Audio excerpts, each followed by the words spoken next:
Time for our monthly conversation with resource conservationist Meghan Pettit with the Whiteside County Soil and Water Conservation District. She'll give us information on conservation and how to protect our soil, water, and habitat. Now here is Greg Naftzger and Meghan Pettit. Good morning, folks. Greg Naftzger in till the bottom of the hour here with Meghan Pettit, and Meghan's with the Whiteside County Soil and Water Conservation District. And looks like she's got a lot of different topics that she wants to run through this morning. So how's things going over there? Things are good. Well, good. Still learning a lot. Well, you got a lot to learn. Yep, that's for really? Sure. Yeah, you got a lot of different things that you got to keep an eye on and learn about. And, so glad it's going well for you. Thank you. Me too. You bet. Well, why don't you start us off with your first topic here today. So the IDNR, which is the Illinois Department of Natural Resources, announced that duck season, Canada goose season, and snow season opens on 10/22. Fall trout fishing opens October 15th in Illinois. Archery season for deer opened October 1st. Shotgun season for deer is November 18th through the 20th, and second season is December 1st through the 4th. Fall turkey shotgun season is October 22nd through the 30th. Fall archery season for turkeys is October 1st through January 15th. Bobcat hunting and trapping season opens November 10th and runs through February 15th. And otter and beaver trapping season is November 10th through March 31st. And all those are for Illinois. Okay. Whiteside County or yep, or the whole Whiteside state? County, yep. And then so harvest is starting to get going. Yeah. Definitely remember to watch out for farm equipment on the roads, and it's also going to push wildlife around, so be careful when you're driving. I know it was about this time a few years ago when I hit my first deer, so definitely be careful.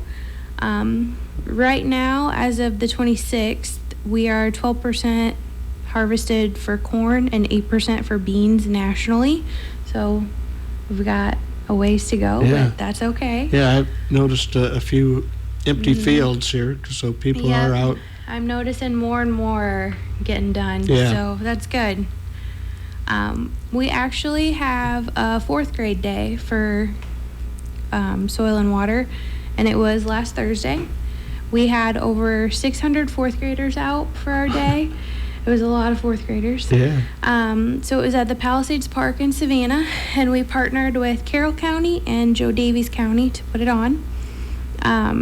So we split the kids into 3 sections, A, B, and C, and then there were 10 or 12 classes for each section.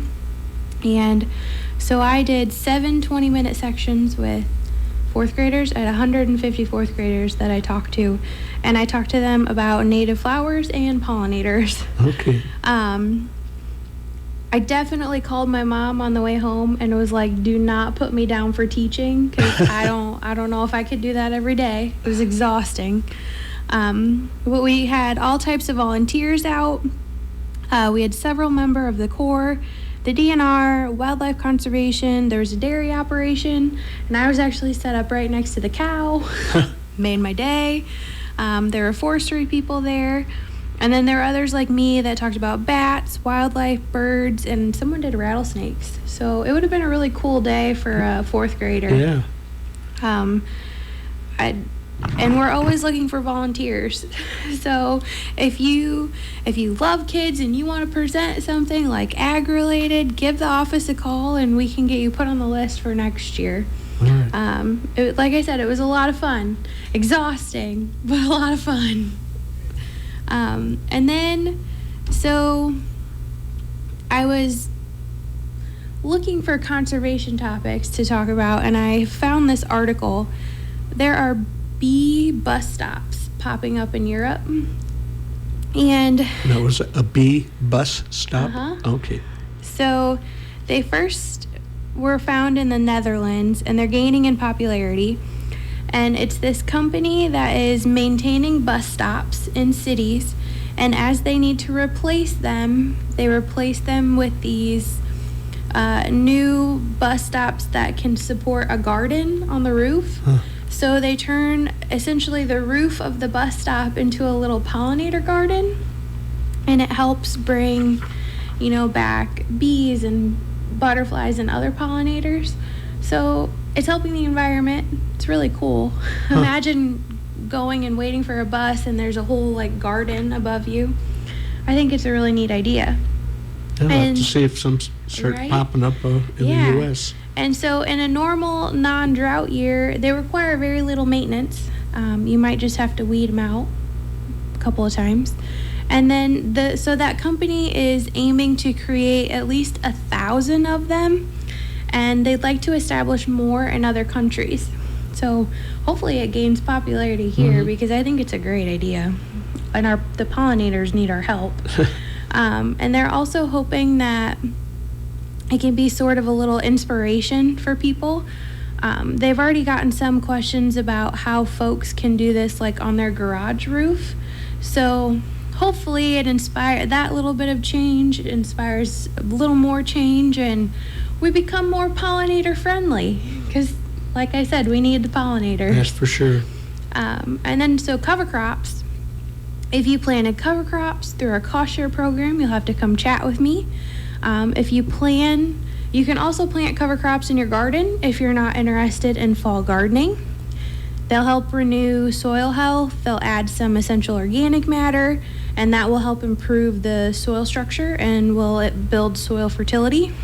If you plant a legume, it will add nitrogen back to the soil as well. So that would be a bean, a vetch, clover, or alfalfa. Once you destroy the cover crop in the spring, you have to wait 2 to 4 weeks for the material to be broken down before planting whatever you're going to plant. Essentially, once that organic matter is turned into the soil, the microorganisms trigger and they start digesting everything. So if you throw your seeds for whatever you're going to grow out too soon, the seeds will be digested as well. So you have to wait a few weeks. And then there was actually a cougar spotted near Rockwood Park last week. Okay, yeah, you mentioned trail that before cam. we went on. Yeah. So I did a little research. There have only been 4 confirmed carcasses in Illinois from 2002 to 2019, and one was in Whiteside County near Morrison. So they were all males. They were all genetically similar to the population from South Dakota, and it kind of suggests that they were just dispersing from that population to find their own territory. Now, there have been a handful of sightings over the years in Illinois, people catching them on trail cams and whatnot. But we don't have an actual population of breeding cougars that we know of, I guess. It's possible there could be in the future as the populations grow in the surrounding states. The article that I was reading said that South Dakota, Nebraska, Minnesota all have cougar populations, and as they grow, they kind of just disperse out. So, I guess we could have some in the future. No, you said they're all male that you found? The 4 carcasses were all males, so... Yeah, they gotta bring a girlfriend Yep, with them. yep. And so I wouldn't want to run into a cougar, and if I did, I wouldn't know what to do, so I looked it up. What do I do? A helpful hint, if you see one, don't run. You want to make yourself look as big as possible. And I got a chuckle out of the article because it said, if you need to fight it off, throw sticks and rocks if you have to. And I was like, I'll throw anything. I don't want to die today. So there you go. Yeah. And if you do see one, report it to the DNR. So the bird flu has hit Southern California. It's starting to worry the farmers down there. They've already had to euthanize some domestic flocks, but they fear as the migration ramps up, more birds could be affected. So far, 50 million birds have succumbed to the disease, and Scientists think that that's probably a huge undercount because they weren't all reported. I did read an article in New Jersey, a park, like a hiking trail, had to close because there were so many dead vultures on the trail. I was like, man, that's scary. There have been a number of cases where it's jumped to other animals. In Maine, it's being blamed for some gray fox and harbor seal deaths. In Florida, it seems that a bottlenose dolphin contacted it, and it's been detected in skunks and foxes elsewhere. So it's still thought that humans are not at risk, even though all of those animals I just talked about are mammals, and so are we. They still think that we're not at too much risk. But it is kind of exploding all over California right now, and it does have people worried about supply chain issues. None of that's been great lately. And then, so speaking of birds, I have goats and donkeys and whatnot, and I may have dressed them up for Halloween and took pictures Saturday. And as I was out there, I noticed quite a few geese on the move. So I looked it up. The Birdcast website that I like to refer to is predicting 350 million birds on the move tonight after dark, and 416 million after dark tomorrow night, which is quite a few. So yeah, well, it's supposed to get a little cooler here the next couple of nights and days, so they know when it's a good time to head out of town. Yeah, they know they gotta go. Yep. But yeah. Well, neat.